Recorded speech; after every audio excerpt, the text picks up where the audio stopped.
Around Dodge City and in the territory on West, there's just one way to handle the killers and the spoilers, and that's with a U.S. Marshal and the smell of Gunsmoke.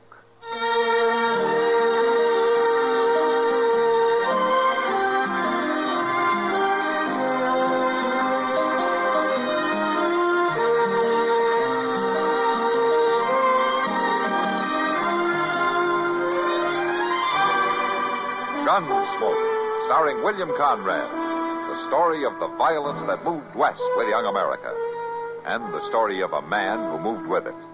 I'm that man, Matt Dillon, United States Marshal. The first man they look for and the last they want to meet. It's a chancy job, and it makes a man watchful and a little lonely.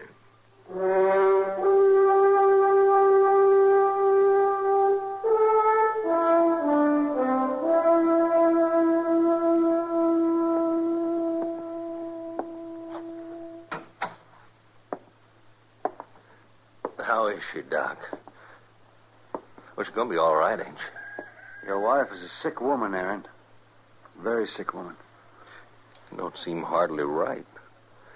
Lucy always been strong. She don't get sick. Well, she's sick now. Whatever have you been giving her? Oh, giving her pot herb tea. Strong. Real strong. All cured us up before. Well, it's not going to cure her now, Aaron.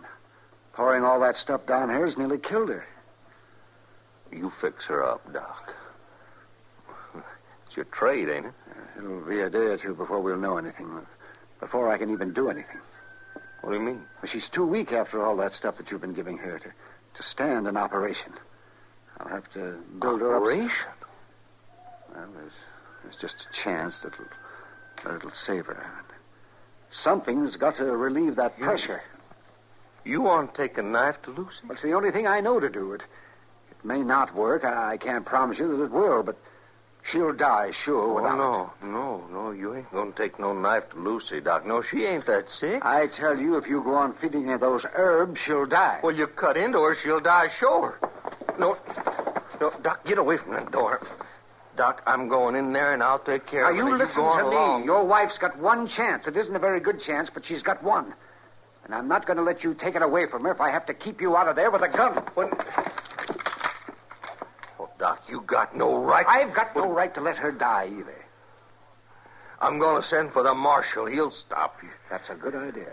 That's a very good idea. Jed? Yeah? Come in here. Ma. Is it Ma? No, son. Your mother's all right. So far. Well, what's Doc got the gun for? Oh, he won't let me go in there with your ma. He wants to take a knife to her. A knife? I'm not here to hurt anybody, boy. I just want to try to save your mother's life. Now, I want you to go into town and bring back the marshal. The marshal? Yeah, that's what I said. Somebody's got to settle this thing. Paul? Yeah, you go along. Bring the marshal, Jed. Law will protect a man's rights. But what'll happen to Ma? Go along, boy. Go along. Now, nothing will happen to your Ma. Nothing gonna happen to her. Now, that's a fact. Go on, Jed. You get the marshal out here. Don't let him waste no time. If you say so, Paul. I say so. Go on now. I'll take care of your Ma. I aim to take care of her. Gun or no gun.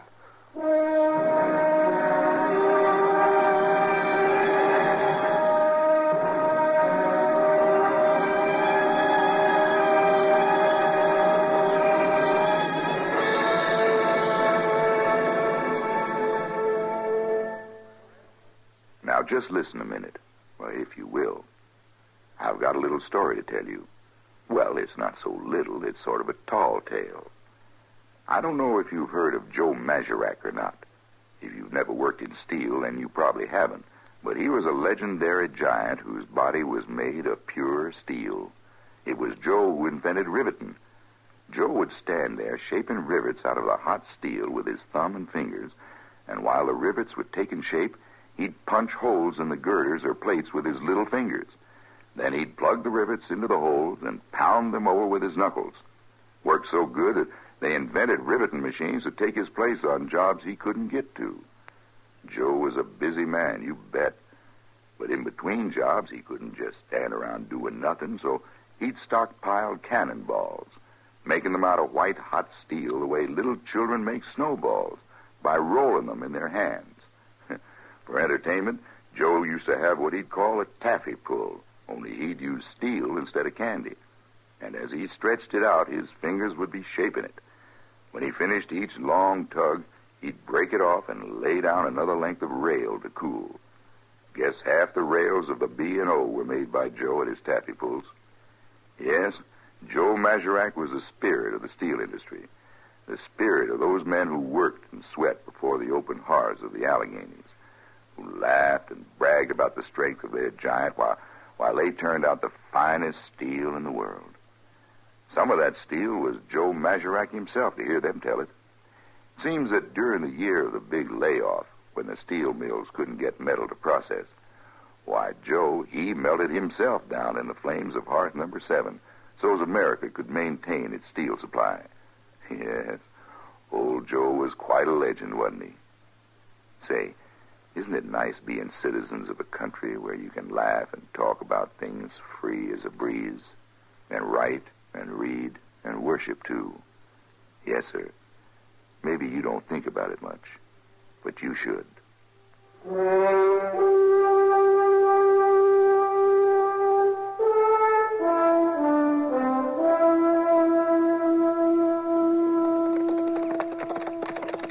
You can leave your horses here. I'll take care of them.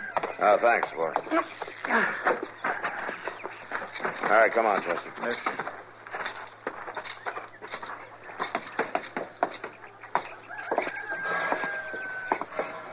I'm glad you're here, Matt. Hello, Doc. I want you to Now, get Matt, I him tell out you, of he's here. going to let his All wife right, die. hold on a minute. One at a time. Well, he got no right, It's Marshal. more than a He's question just of taking right, no Matt. It's a knife to woman's my life. I life. said, I'll hold let on. him.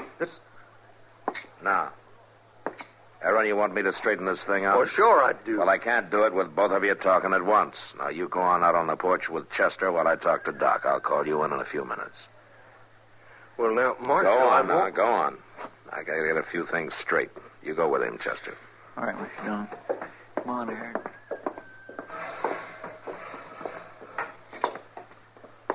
Now, Doc, what's this all about? What are you doing holding a gun on a man in his own house? Well, I guess it looks crazy, Matt, but it was the only thing I could think of. Oh, did he threaten you? Well, he threatened the life of that woman in there. His wife's got to have care, Matt, whether Aaron agrees to it or not. What's this business about a knife? Well, I've got to operate, Matt. There's something inside there causing a terrible pressure. And if it isn't relieved, it'll kill her. Have you done this before? Are you sure that you can save her? No, Matt, I'm not. I haven't done it before either. But I've read about it. And I can tell you this. She's got no chance at all if I don't try it. Now, that's all I'm sure of. Yeah, it's pretty chancy, isn't it? With a husband refusing his permission. Well, maybe so. I'd rather have his permission, of course. I'd like to have you with me, too, Matt.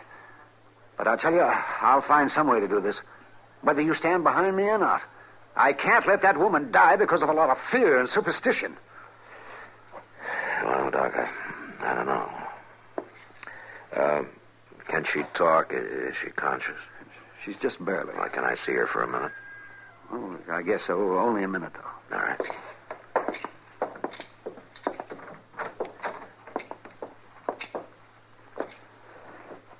Mrs. Middleton? Lucy? This is Marshal Dillon. He wants to see you for a minute. Marshal. Miss Middleton. I want to ask you, you know what's going on here? You know what Doc wants to do? You know your husband's against it? I know. Well, can you tell me, do you want Doc to go ahead? Yes, Marshal. Are you sure about that? Yes. Anything's better than this. I can't stand Oh, it's all right, Lucy. Don't you worry. Come on, Matt. That's enough. Yeah.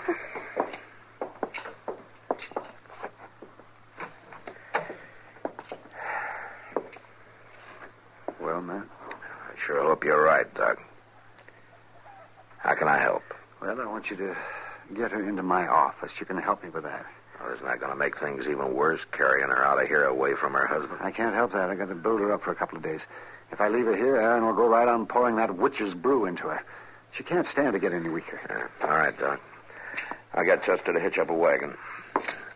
And I'll tell Aaron. Yeah. Thanks, Matt.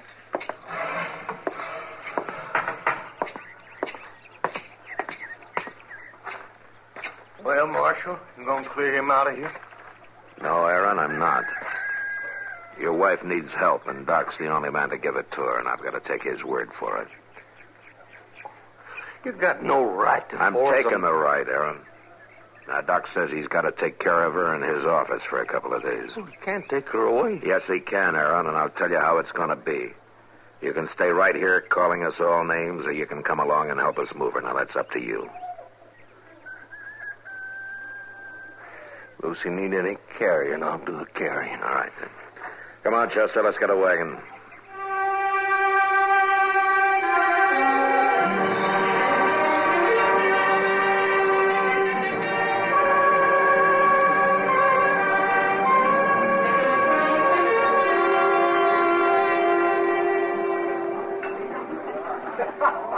Another drink.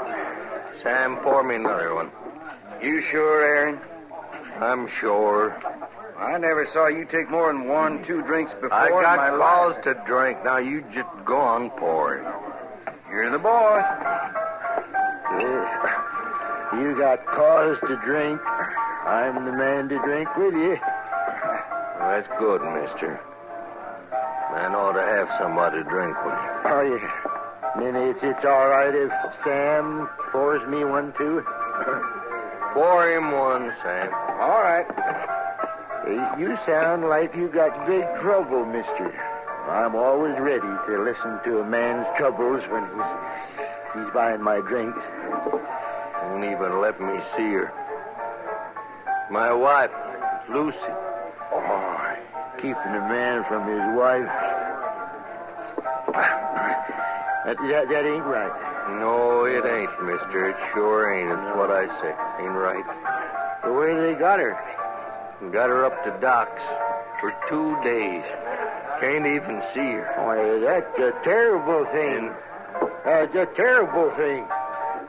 Oh, say, my glass is empty. Sam, fill him up, Sam. All right, Aaron. It's a terrible thing. That's what it is, all right. Oh, sure. And tomorrow Doc's gonna cut into her. Cut into her? Are you going to let him do that? Well, To your woman? no, I ain't. Ain't gonna let no butchering Doc do Well, we that. can go right up there and get her away. That's what we We should. got plenty of help around here. You just buy these boys a drink, you got plenty of help. Hey, you fellas there? Hey, down the end of the bar. Come here. This man's buying. Is that right, mister? That's right, I'm buying. He buying. Come on, Sam. Pour it all out for everybody. That's it now. Listen, Doc has got this man's wife locked up in his office. Are we going to stand for that? Well, come on then. Yeah, come on, all you fellas. Yeah. I'll buy more drinks after, but right now we're gonna get my Lucy away from that butchering Doc. Right? Come on now. Hey, hold on there, Aaron. What's your hurry? We're gonna take Lucy away from that butchering Now, Doc. you just stand back there. You're going to leave Lucy alone. Doc's the only chance she's got. We're gonna get that butchering Doc, and all these men gonna help me.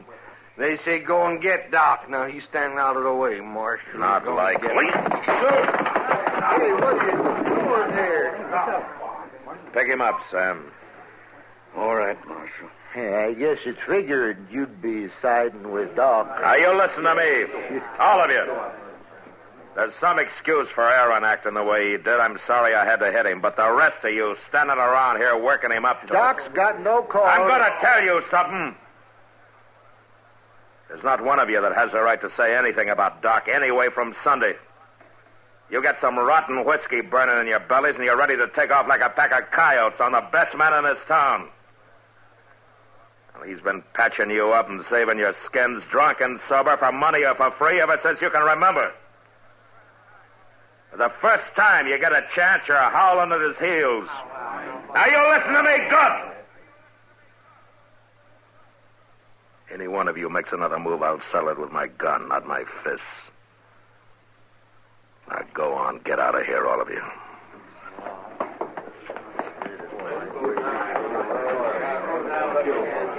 That was quite a speech, Matt.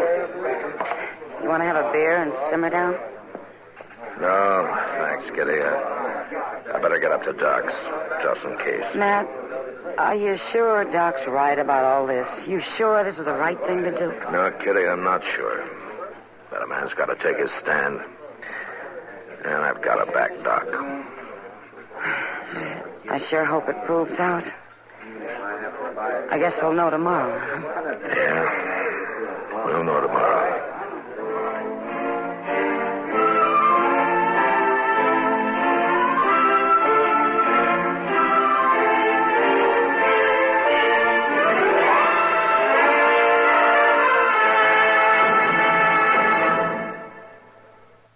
Well, here we are again. This is Myron J. Bennett with a little-known item of American military history.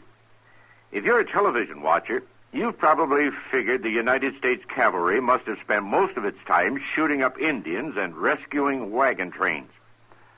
Well, as a matter of record, that's almost right. From 1865 to 1898, the Army regulars, horse and foot, fought no less than 943 engagements against the Indians to pave the way for our population explosion westward. And one of them proved the old strategy that it's sometimes better to run away if you want to fight another day.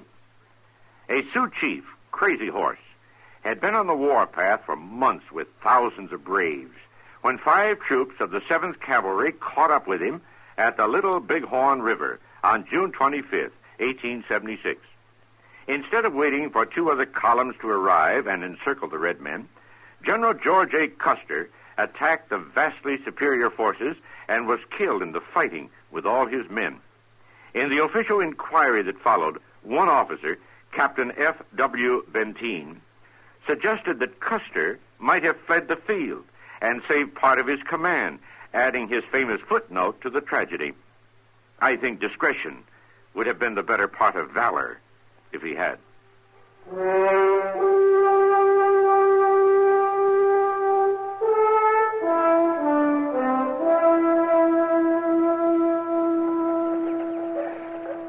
Mr. Dillon, what do you suppose is going on up in Doc's office? We've been sitting on these steps here an awful long time. You can't do things like this in a hurry, Chester.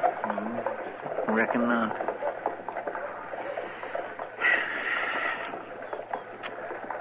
Awful hot out here in the sun, though, ain't it? Not as hot as it feels up in Doc's office. Yes, you're right. Mr. Dillon, how come Miss Kitty's up there helping Doc? I mean, wouldn't there be some neighbor lady? No, Chester, there wouldn't be. The neighbor ladies don't approve of the operation.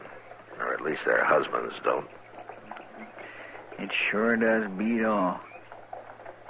You notice Aaron there, waiting across the street? Yeah, I see him. He ain't took his eyes off Doc's window all morning.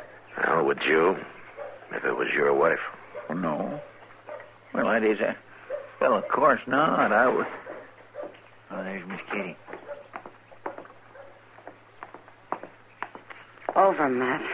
Doc's finished. Lucy. What happened to Lucy? She's alive, Aaron. That's all I can tell you. You'll have to wait for Doc. He said he'd be out in a minute. Kitty, you look all done in. Yeah. I sure am. What, is she going to pull through, Lucy? Is she going to pull through? Oh, honest, Aaron, I'd tell you if I knew. You just have to wait for Doc. Could I get you something, Miss Kitty? Some coffee or a drink, maybe? No, thanks, Chester. I'll just go along now. The air will fix me up. Oh, man. Poor Miss Kitty. Oh. Doc. Doc, how is she? Well, Aaron, it's Too soon to tell for sure, but I think she came through very well. She's got a lot of courage. Well, is she going to make it, Doc? Is she going to get well? I think she is, Aaron, with time. A lot of time. But yes, I think she's got a good chance. Can I see her now? Just for a minute. And don't expect too much. She's been through a lot. And don't talk to her. Just stand by there for me. Yeah, all right, Doc. Oh. Say, Doc. Yes, Aaron? Doc, I wasn't no help to you, I guess. Doc, I was afraid. Oh, I know, Aaron. Fear does terrible things to a man. But now, I want to thank you. Oh, it's all right, Aaron. You go on up there. Go on, you get up there and see her. All right, Doc.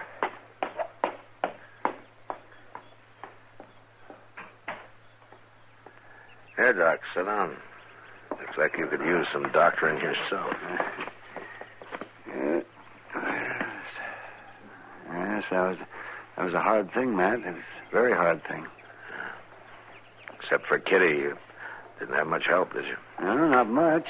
Just you and Chester, and I thank you. Well, nobody was making it easy for you, that's for certain. Oh, most of them didn't know any better. Yeah, that's no help. No, it isn't. And I just wish we had some kind of an operation that would take care of it. What do you mean, Doc? I mean some kind of an operation that would cut out the fear and the ignorance and the superstition so that a doctor wouldn't be fighting two battles whenever he tries to save a life. Had to be some knife that'd cut all that out of a person. Yes, man, it would. Sure would. But it's one knife that I wouldn't mind using.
Gunsmoke. Produced and directed by Norman Macdonnell. Stars William Conrad as Matt Dillon, U.S. Marshal. Featured in the cast were Parley Bear as Chester, Howard McNear as Doc, and Georgia Ellis as Kitty. George Walsh speaking. Join us again next week for another specially transcribed story on Gunsmoke. This is the United States Armed Forces Radio and Television Service.